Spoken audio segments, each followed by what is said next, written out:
नमस्कार दोस्तों, कैसे हैं आप लोग? आशा करते हैं कि जहाँ भी होंगे अपना पढ़ाई-लिखाई करते होंगे और हमने आपको पिछले क्लास में जो बताए होंगे, वो आपको समझ में आया होगा।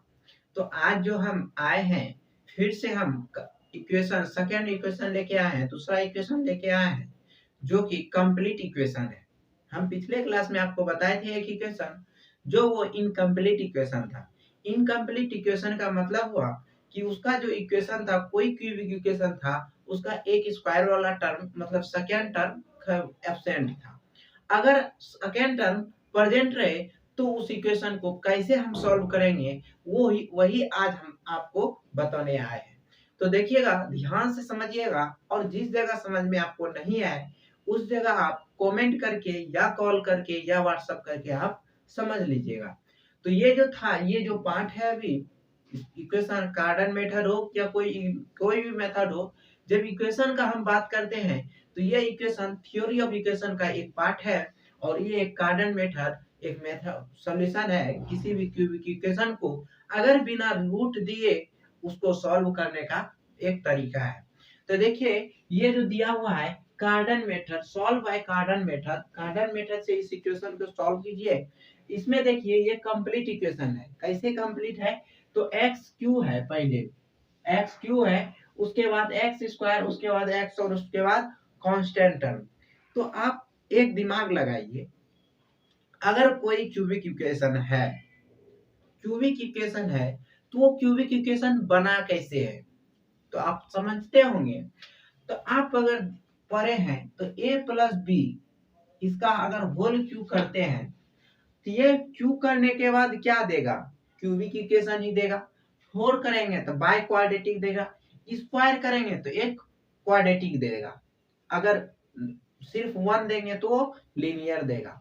तो देखिए, जब आप इसको तोड़िएगा तो इसका कितना होगा? A cube plus 3a² b plus 3ab² plus bq, ये हुआ। अब देखिए, आप बोलिएगा कि यहाँ भी क्यू और यहाँ भी क्यू, क्या एक ही इक्वेशन में दो क्यू हो सकता है? आप देखिए दोस्त, आप कोई भी इक्वेशन लीजिए, जैसे आपको दिया गया इक्वेशन है। अगर इस इक्वेशन में हम देखते हैं तो मेरा एक ही वेरिएबल है। वेरिएबल का मतलब कि उसका मान कभी जो इक्वेशन के हिसाब से वो मान उसका वैल्यू चेंज होता है। यहाँ देखते हैं तो x ही सिर्फ एक ही वेरिएबल है और यहाँ है दो वेरिएबल है ए एंड बी है।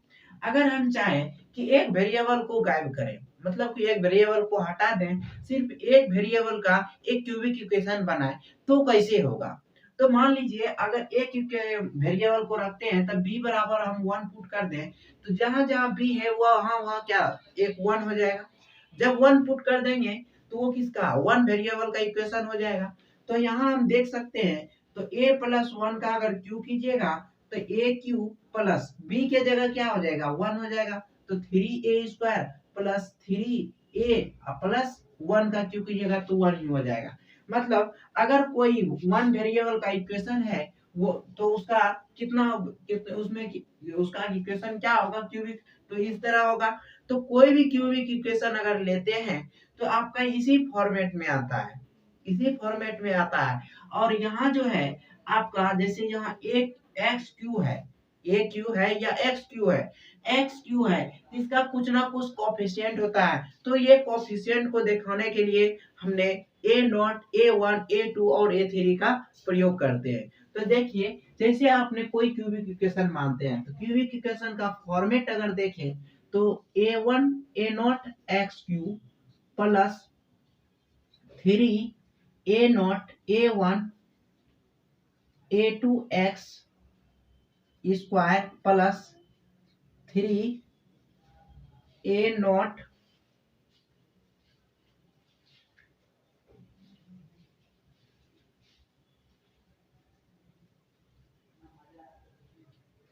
अगर मानते हैं कोई भी क्यूबिक इक्वेशन, जैसे a not x cube plus 3 A1 x plus 3 A2 x x square A2 x plus a cube is equal to 0।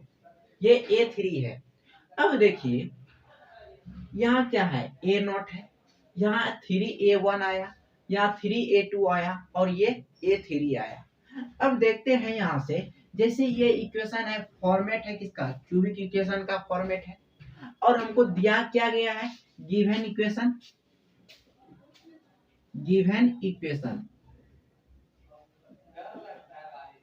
Cubic equation जो दिया हुआ है वो x³ minus 15x² minus 33x plus 847 is equal to 0। इसको मान लेते हैं equation number 2। अब देखिए, अब दो इक्वेशन देख रहे हैं, एक इक्वेशन फर्स्ट और एक equation second.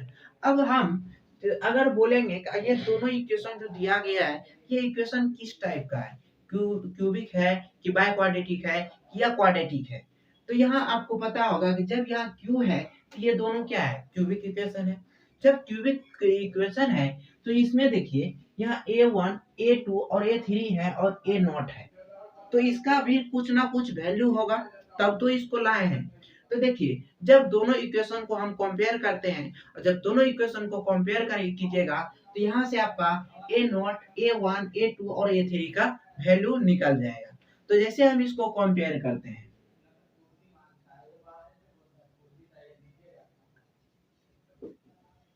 Comparing equation 1 and equation 2, जब आप इस दोनों को कंपेयर कीजिएगा तो इस Q वाले टर्म को Q वाले के साथ, तो Q खत्म, तो A0 का मान कितना हो गया, यहाँ इसका मान 1 हो गया। अब देखिए, अगर दूसरा हम देखते हैं तो यहाँ 3A1 है, तो 3A1 इज इक्वल टू -15। तो यहाँ से अगर इसको हम काटते हैं तो 5 बार में, तो A1 का मान कितना निकल गया, -5।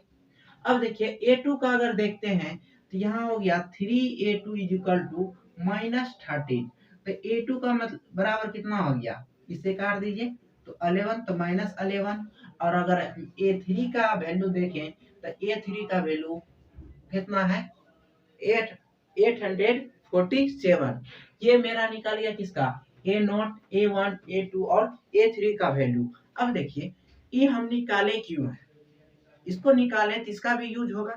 तो इसका जो यूज होता है दोस्त, जैसे आपको हम पिछले क्लास में बताए होंगे, H और G स्टैंडर्ड इक्वेशन जो हमने लिया था उसमें H और G आया था, और वो H और G का हमने इक्वेशन से, जैसे उसमें जो था सेकंड टर्म जो था एब्सेंट था, तो हमने स्टैंडर्ड इक्वेशन और क्यूबिक इक्वेशन को कंपेयर कर दिया था, जिससे H और G का वैल्यू हमको पता चल गया था। लेकिन स्टैंडर्ड इक्वेशन में स्क्वायर वाला टर्म नहीं होता है, तो वहां H और G का मान निकालने के लिए हमको A0, A1, A2 और A3 का यहाँ यूज पड़ेगा। तो हम देखते हैं H का जो मान निकालता है, H का कैसे मान निकालता है। तो H का जो मान निकालता है दोस्त, ये निकलता है A0 into A2 minus A1 का स्क्वायर निकलता है। इससे जो निकलता है H का वैल्यू निकलता है। तो हमने A0, A2 और A1 का वैल्यू निकाल लिए हैं। निकाले क्या क्या है, तो देखिए A0 का मान 1 है, A2 का मान कितना, -11 है, माइनस A1 का मान हम कितना निकाले, तो -5 निकाले, तो हम इसका स्क्वायर कर देते हैं। तो यहाँ कितना हो गया, -11 माइनस, ये माइनस है तो -5 का स्क्वायर कीजिएगा तो +25, तो ये कितना गया, +25। तो यहाँ से हम देख सकते हैं तो H का मान कितना आ गया, -63। मतलब H का जो मान निकाले हम -36 निकाले। अब देखिए H निकाल लिए, तो अब हमको निकालना क्या है, G का मान। तो G का जो मान होता है, G बराबर होता है A0, G बराबर A0 का square into A3 minus 3A0 A1 A2 minus नहीं +2 इंटू A1 का क्यूब। इससे हमका मेरा G का मान निकलता है। तो अब देखते हैं G का वैल्यू कितना होता है।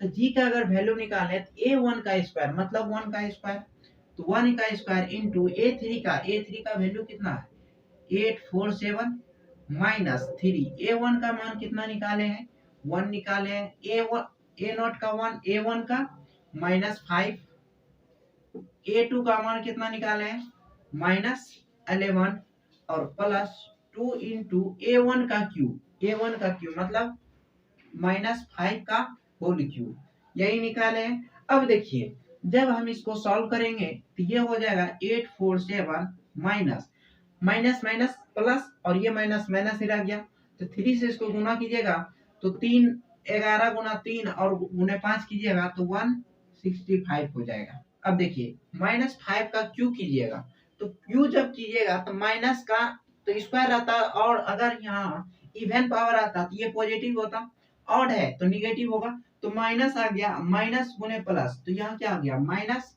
अब 5 को अगर क्यू कीजिएगा तो 125 आता है, तो अगर उसमें 2 से मल्टीप्लाई करते हैं तो 215 आ जाएगा। अब देखिए ये दोनों माइनस में, दोनों को जोड़ दीजिएगा, इसमें घटा दीजिएगा, जब इसको घटाइएगा तो आपका आ जाएगा 432, इतना आ गया। अब देखिए ये क्या है, जीरो से बड़ा है या जीरो से छोटा है, इस ये तो जीरो से बड़ा है। अब देखिए h और g का मान आप निकाल लिए, h और g का मान निकाल लिए, तो h और g का जब मान हम निकाल लेते थे तो इससे हमको क्या पता चलता था, उस रूट्स का नेचर, उसका रूट्स जो होगा क्या क्या होगा, नेचर।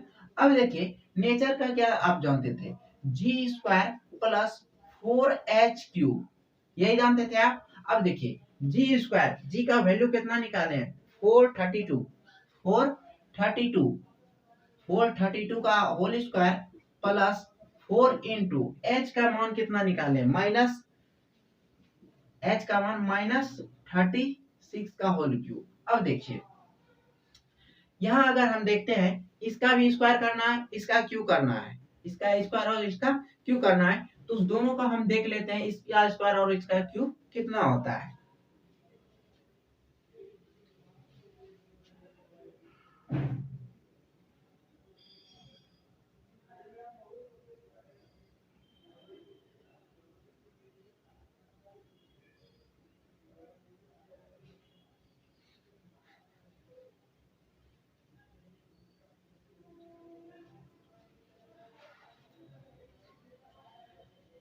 जैसे देखिए अब इसको हम लिख सकते हैं 432 है, इसको 2 इंटू 216 लिख सकते हैं, इसका अगर स्क्वायर हम कर दें इतना का ही बराबर हो जाएगा, फिर बीच में प्लस 4 इंटू इसका क्यू, क्या कितना का क्यू है 36 का क्यू है, तो हम इसको अगर -6 गुने 6 का होल क्यू लिख दे तो कोई दिक्कत। देखिए अब यहाँ से इस दोनों को अलग करते हैं, अब इसको भी अलग कीजिएगा तो 2 को अलग कीजिएगा, 2 का पावर 2 हो गया, गुने ये कितना है 6 का पावर 3 है, उसका पावर 2 हो जाएगा, मतलब पावर से पावर गुना हो गया, फिर बीच में प्लस 4 इंटू। अब हम यहाँ अगर माइनस को बाहर कर लें, अब देखिए ऐसे भी ऑड पावर है तो माइनस क्या माइनस में आएगा, ये माइनस हो गया, 4 है तो 4 को हम लिख सकते हैं 2 का पावर 2, और 6 गुने 6 मतलब 6 का पावर 2 है, तो 6 का पावर 2 है और उसका पावर 3 है, तो 6 का पावर 6 हो गया। अब देखिए 2 का पावर 2 तो 2 का पावर 2, 6 का पावर 6 तो 6 का पावर 6, मतलब ये दोनों कट के मेरा कितना आ गया 0 आ गया। जब आपको बताएंगे कि इसका जब वैल्यू 0 के बराबर हो जाता है, जब इसका वैल्यू 0 के बराबर हो जाता है तो उस समय इसका जो रूट्स निकलेगा, एक्स का जो मान निकलेगा, वैल्यू जो निकलेगा आपका, वो दोनों क्या क्या निकलेगा, दोनों सेम दो को रूट सेम निकलेगा, एक डिफरेंट निकलेगा।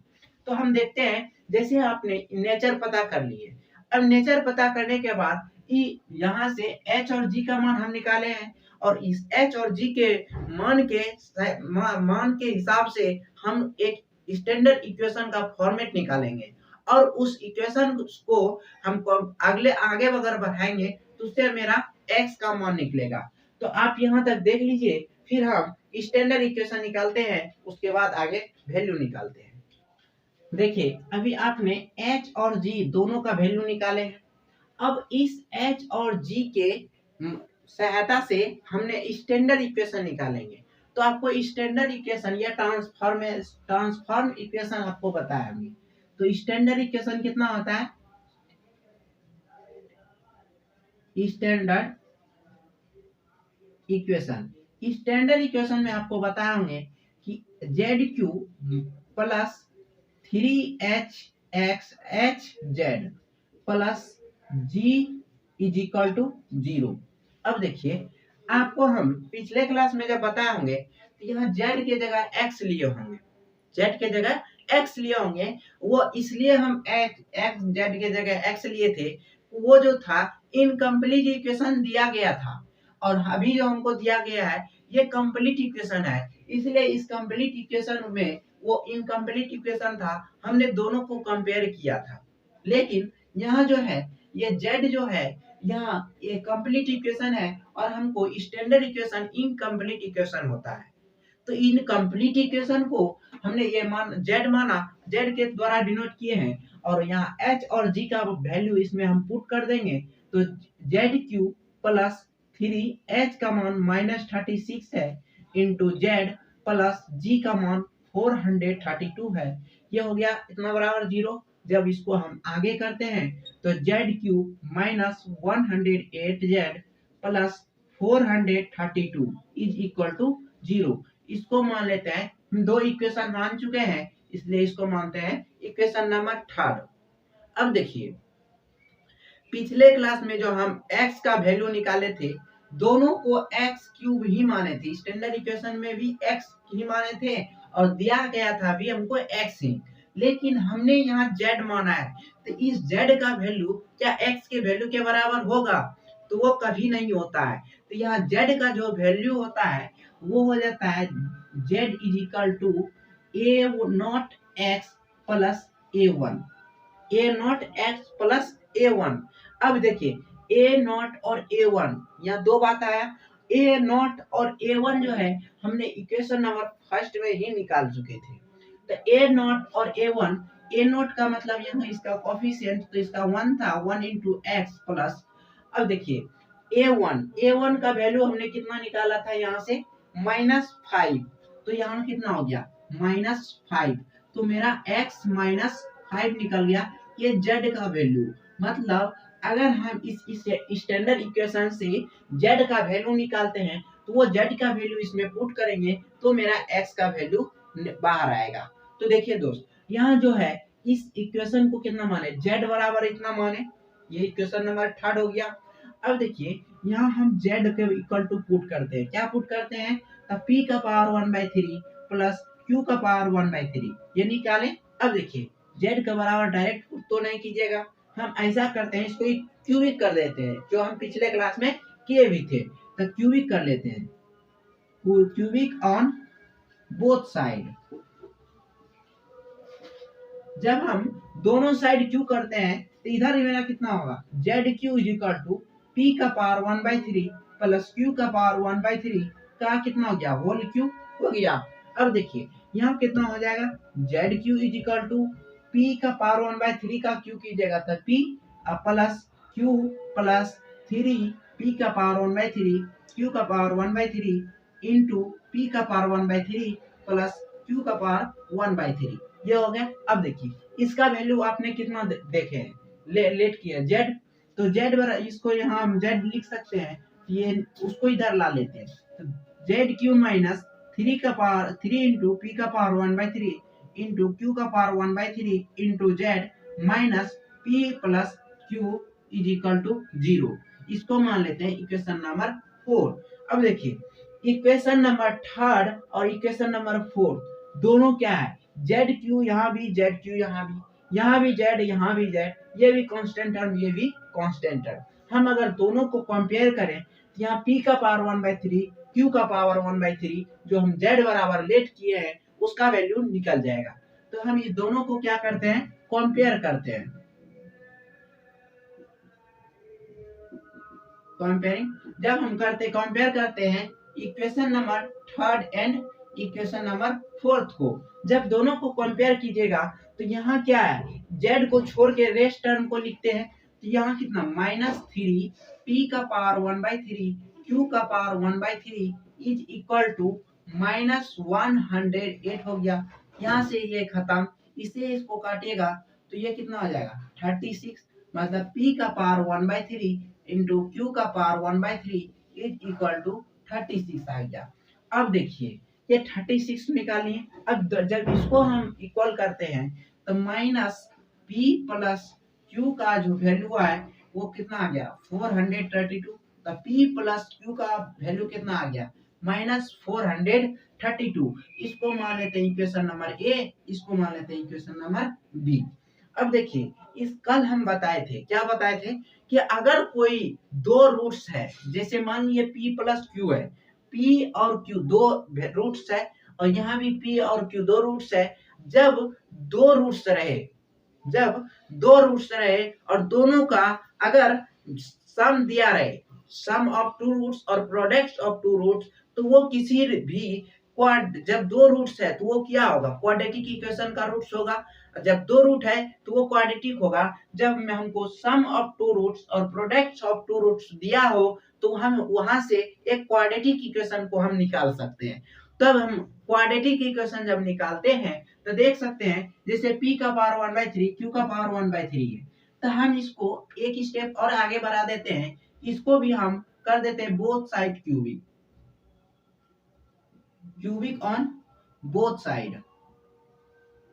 जब बोथ साइड इसको हम क्यू की करते हैं तब p इंटू क्यू का वैल्यू कितना हो जाता है p into Q equal to 36 का होल क्यूब। ये हो गया इक्वेशन नंबर ए हो गया ये, और ये हो गया इक्वेशन नंबर बी। मान लेते हैं, क्या करें, मान लेते हैं let p and q be the roots of quadratic equation t। t से का कोई क्वाड्रेटिक इक्वेशन है जिसका रूट्स कितना है p और q है। जब p और q है तो यहाँ क्वाड्रेटिक इक्वेशन निकालते हैं तो t square minus p plus q into t plus p into q is equal to 0 हो गया। अब देखिए यहाँ से p into Q equal to 0 हो गया। अब p प्लस क्यू और p इंटू क्यू का वैल्यू अगर इसमें हम पुट करते हैं तो यहाँ से मेरा आ जाता है quadratic equation t square minus p plus q का वैल्यू आपने देख रहे हैं माइनस 432